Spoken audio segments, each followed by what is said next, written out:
Telugu media గురించి ఎంత తక్కువ మాట్లాడుకుంటే అంత మంచిదే. రాజకీయ పార్టీలకు అనుకూలంగా మీడియా ఛానళ్లు మారిపోయాయి.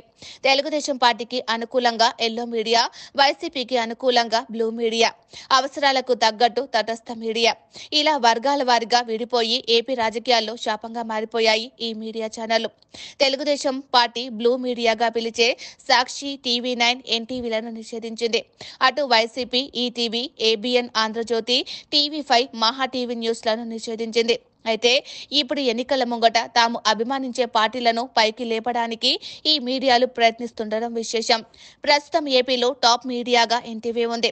టీఆర్పీ రేట్లో మొదటి స్థానంలో ఉంది. ఆ తర్వాత స్థానంలో టీవీ9, అటు తర్వాత సాక్షి టీవీ ఉంది. అయితే ఇప్పుడు ఎన్నికల్లో ఈ మూడు ఛానళ్లు వైసీపీకి అనుకూలంగా పనిచేస్తున్నాయి. టీఆర్పీ రేటింగ్లో తర్వాత స్థానాల్లో ఉన్న ఏబిఎన్ ఆంధ్రజ్యోతి, టీవీ5, ఈటీవీలో తర్వాత స్థానాల్లో కొనసాగుతున్నాయి. అయితే ఎప్పుడైతే తెలుగుదేశం పార్టీ బ్లూ మీడియాను నిషేధించింది, కానీ వాటి టీఆర్పీ రేటింగ్ మాత్రం తగ్గలేదు. అటు ఎల్లో మీడియాగా పిలిచే ఆ 4 ఛానళ్లకు టీఆర్పీ రేటింగ్ పెరగలేదు. ఇప్పుడు అదే తెలుగుదేశం కూటమికి ఇబ్బందికర పరిస్థితిగా మారింది. బ్లూ మీడియాలో ఉన్న ఎన్టీవీ, టీవీ9ల టీఆర్పీ రేటింగ్ అలాగే కొనసాగుతుంది. ఇక్కడే వైసీపీ వ్యూహాత్మకంగా అడుగులు వేసింది. నిన్న టీవీ9లో సీఎం జగన్ ఎక్స్క్లూజివ్ ఇంటర్వ్యూ ఇచ్చింది.